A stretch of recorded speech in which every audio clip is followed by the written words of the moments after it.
Halo Sobat Berita Digital.com dimanapun kamu berada. Semoga Tuhan memberikan kamu kesehatan untuk berbahagia selalu. Buat kamu yang malas membaca, kami sajikan berita digital yang dikemas secara menarik yang perlu kamu tahu. Bersumber dari artikel beritadigital.com.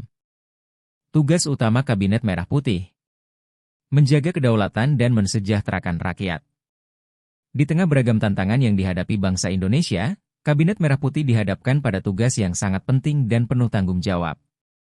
Tugas utama kabinet ini tidak hanya berkisar pada pemenuhan agenda politik, tetapi juga pada upaya menjaga kedaulatan negara dan mensejahterakan seluruh rakyat.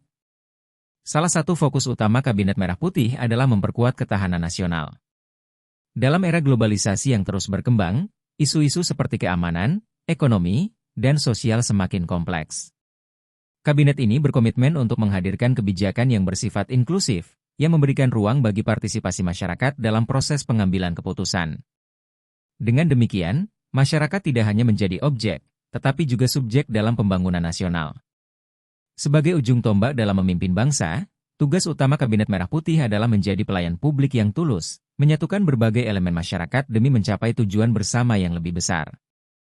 Dengan semangat kebersamaan, diharapkan kabinet ini dapat mewujudkan Indonesia yang lebih sejahtera, berdaulat, dan berkeadilan bagi seluruh rakyatnya. Apa saja kementerian yang ada di dalam Kabinet Merah Putih? Berikut beritadigital.com merangkumnya. Menteri Koordinator Bidang Politik dan Keamanan. Menteri Koordinator Bidang Politik dan Keamanan memiliki tanggung jawab penting dalam mengkoordinasikan berbagai instansi pemerintah. Tugas utama mereka mencakup Kementerian Dalam Negeri, Kementerian Luar Negeri, Kementerian Pertahanan, Kementerian Komunikasi dan Digital, Kejaksaan Agung Republik Indonesia, Tentara Nasional Indonesia, Kepolisian Negara Republik Indonesia, instansi lain yang dianggap perlu. Menurut kebijakan yang berlaku, instansi tambahan tersebut akan dikoordinasikan oleh Menteri Koordinator Bidang Politik dan Keamanan. Koordinasi ini bertujuan untuk memastikan pelaksanaan tugas dan fungsi yang berkaitan dengan isu-isu politik dan keamanan berjalan dengan efektif. Posisi Menteri Koordinator Politik dan Keamanan dijabat oleh Budi Gunawan. Selanjutnya, Menteri Koordinator Bidang Perekonomian. Menteri Koordinator Bidang Perekonomian bertugas mengkoordinasikan beberapa kementerian yang berfokus pada pengembangan ekonomi, antara lain Kementerian Ketenagakerjaan, Kementerian Perindustrian, Kementerian Perdagangan, Kementerian Energi dan Sumber Daya Mineral, Kementerian Badan Usaha Milik Negara, Kementerian Investasi dan Hilirisasi, Badan Koordinasi Penanaman Modal, Kementerian Pariwisata. Instansi lain yang dianggap perlu.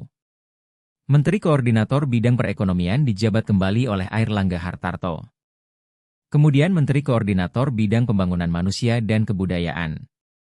Menteri Koordinator Bidang Pembangunan Manusia dan Kebudayaan memiliki peran untuk mengkoordinasikan kementerian yang berfokus pada pengembangan manusia dan budaya, yaitu Kementerian Agama, Kementerian Pendidikan Dasar dan Menengah, Kementerian Pendidikan Tinggi, Sains, dan Teknologi, Kementerian Kebudayaan, Kementerian Kesehatan, Kementerian Pemberdayaan Perempuan dan Perlindungan Anak, Kementerian Kependudukan dan Pembangunan Keluarga, Badan Kependudukan dan Keluarga Berencana Nasional, Kementerian Pemuda dan Olahraga. Instansi lain yang dianggap perlu.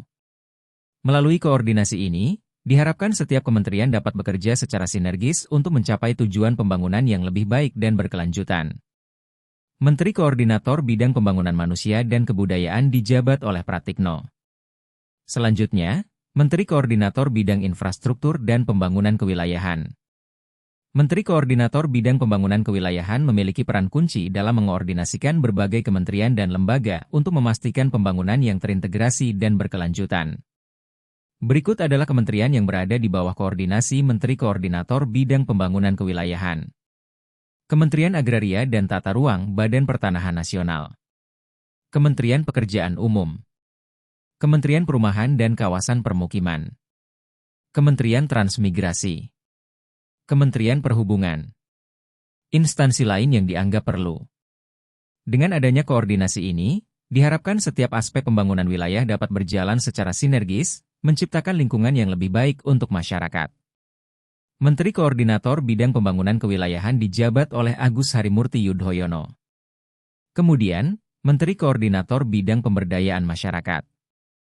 Menteri Koordinator Bidang Pemberdayaan Masyarakat bertanggung jawab untuk mengoordinasikan kementerian yang fokus pada penguatan masyarakat. Berikut adalah kementerian yang termasuk dalam koordinasi ini. Kementerian Sosial. Kementerian Pelindungan Pekerja Migran Indonesia, Badan Pelindungan Pekerja Migran Indonesia. Kementerian Desa dan Pembangunan Daerah Tertinggal. Kementerian Koperasi. Kementerian Usaha Mikro, Kecil, dan Menengah. Kementerian Ekonomi Kreatif, Badan Ekonomi Kreatif. Instansi lain yang dianggap perlu.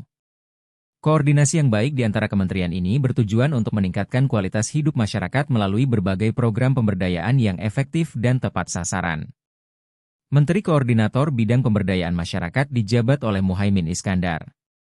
Terakhir ada Menteri Koordinator Pangan.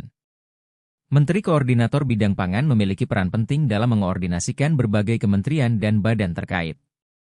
Tugas ini mencakup Kementerian Pertanian, Kementerian Kehutanan, Kementerian Kelautan dan Perikanan, Kementerian Lingkungan Hidup, Badan Pengendalian Lingkungan Hidup, Badan Pangan Nasional, Badan Gizi Nasional, instansi lain yang dianggap perlu.